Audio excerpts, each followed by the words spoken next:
We have some sick people, radical left lunatics, and it should be very easily handled by, if necessary, by National Guard, or if really necessary, by the military. Avec l'arrivée de Trump au pouvoir, le fascisme a un coup d'avance, a gagné les premières manches. Entre les saluts nazis d'Elon Musk et de Steve Bannon, et l'efficacité avec laquelle l'administration Trump démantèle l'état de droit, s'attaque aux libertés publiques, aux opposants, aux personnes les plus fragiles, il est clair que les États-Unis sombrent dans une période fascisante. La technique Trump, que partagent beaucoup de mouvements d'extrême droite à travers le monde, c'est de s'attaquer à tout en même temps.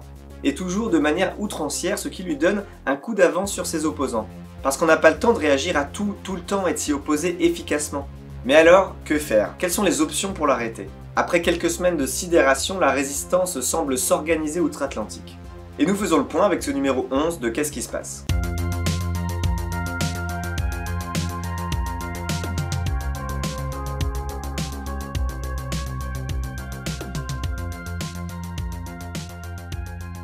Depuis de nombreuses années, les républicains font un travail de fond pour faire élire localement et à tous les échelons de la politique, des mairies aux conseils scolaires en passant par les cours de justice, des personnes alignées avec leurs projets réactionnaires. Et ça marche!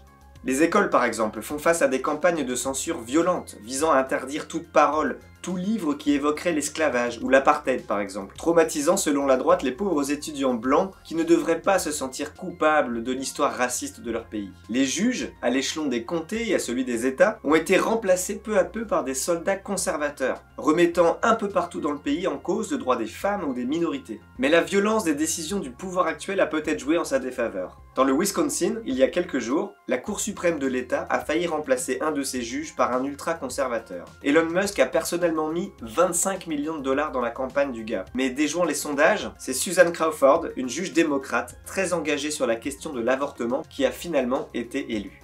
Et c'est d'une importance cruciale, car comme le disait Elon Musk, mettant en garde les électeurs pour faire gagner son candidat, les juges aux États-Unis ont le pouvoir du découpage électoral. C'est grâce à des juges conservateurs qui ont redécoupé les circonscriptions électorales en faveur du Parti républicain que beaucoup d'élus de droite ont gagné leur siège de député. Cette victoire surprise est due à une réaction populaire face à une menace fasciste de plus en plus palpable et visible, mais aussi grâce aux mouvements, partis, associations, individus qui se sont organisés et mobilisés.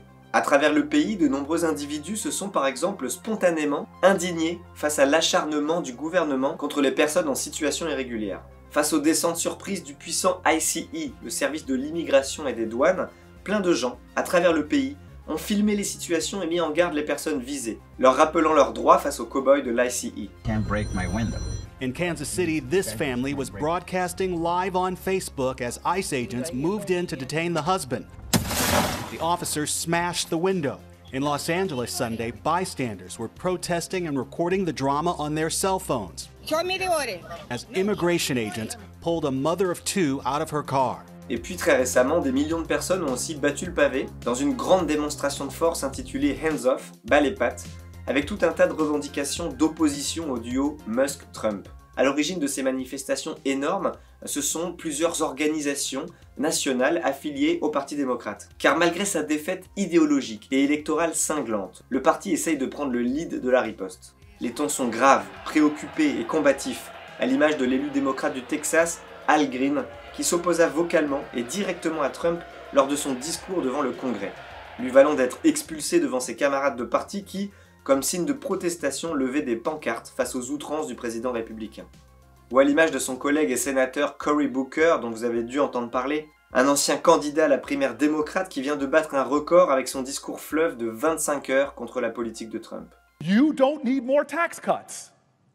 And we as a society have an obligation to each other, to those farmers, to those rural folks, to the cops I stood with at the funeral of one of their colleagues in Newark 2 weeks ago. Mais même si ces coups d'éclat sont essentiels parce qu'ils nous galvanisent et nous aident à ne pas tomber dans la résignation, ils ne représentent pas l'état du Parti démocrate. Le parti est en doute, ses cadres ne comprennent pas pourquoi ils ont perdu face à un homme qu'ils considèrent comme idiot et arrogant. Et n'attendez pas qu'ils fassent un mea culpa sur leur propre politique, leur propre arrogance. Si, au lieu de mettre en branle toute leur machine pour étouffer la candidature de Bernie Sanders en 2020 et faire élire un président centriste, ils avaient seulement compris l'ambiance insurrectionnelle du pays qui appelait une réponse populiste que Trump a su capter. S'ils avaient seulement entendu les souffrances d'une population en déclassement et répondu économiquement sur le long terme à leurs difficultés, s'ils avaient seulement entendu leur base fermement opposée au massacre à Gaza et empêché l'horreur qui s'y déroule plutôt que de l'avoir soutenue. L'histoire aurait sûrement été différente. C'est pourquoi, à mon sens, la gauche états-unienne doit absolument se distancer du Parti démocrate et construire une alternative crédible, comme le propose Bernie Sanders en poussant de nouvelles personnes à se présenter en indépendants à travers le pays. Ou, si c'est possible, à prendre les rênes du Parti démocrate, pour le rediriger sur un projet populaire, à l'image de ce que tente Alexandra Ocasio-Cortez. Et c'est justement avec ces deux références à gauche que la résistance semble le mieux, le plus efficacement s'organiser en ce moment. Depuis plusieurs semaines, le sénateur socialiste du Vermont et l'élu démocrate du Bronx traversent le pays, dans des régions rouges, c'est-à-dire qui votent plutôt républicains, comme Tucson au Texas par exemple, pour mobiliser les gens contre l'oligarchie au pouvoir. Le résultat dépasse leurs attentes. 34 000 personnes se sont déplacées à Denver pour les entendre, le plus gros rassemblement de la carrière de Bernie, pourtant habitué aux méga-foules. Ce n'était jamais arrivé depuis les meetings de Barack Obama en 2008. En quelques jours, près de 90 000 personnes se sont déplacées pour ce Fighting Oligarchy Tour. Des millions l'ont suivi en ligne. We don't want a king in the United States. We overthrew a king. We want a vibrant democracy, not all power resting in the hands of one person. Il y a ainsi une grande attente, teintée d'angoisse, de millions de personnes à travers le pays pour trouver les moyens d'agir contre l'extrême droite et les puissances oligarchiques qui gouvernent le pays aujourd'hui. Ces gens veulent mettre le projet fasciste en échec, mais ils aspirent aussi à une meilleure vie, à améliorer l'état de leur pays. Et ça ne se fera pas avec le Parti démocrate qui lui-même est plus proche de Wall Street que de Main Street. Prenons l'exemple de New York qui est très intéressant. En ce moment, la mairie est à nouveau en jeu à cause d'une affaire de corruption qui a vu le maire de New York tomber. Et c'est un candidat socialiste qui va peut-être bénéficier de cet état d'esprit. Il s'agit de Zoran Mamdani, qui propose notamment dans son programme les transports gratuits, le gel des loyers, des services de garde d'enfants gratuits et même des épiceries municipales pour contrôler les prix. Autant dire un programme communiste aux yeux de la plupart des habitants et habitantes des États-Unis. Talonnant l'ancien gouverneur de l'État de New York, Andrew Cuomo, Zoran Mamdani pourrait créer la surprise grâce à ses vidéos qui détonnent avec le discours politique habituel et ses coups d'éclat, comme lorsqu'il a confronté l'un des principaux artisans de la politique migratoire de Trump, Tom Homan.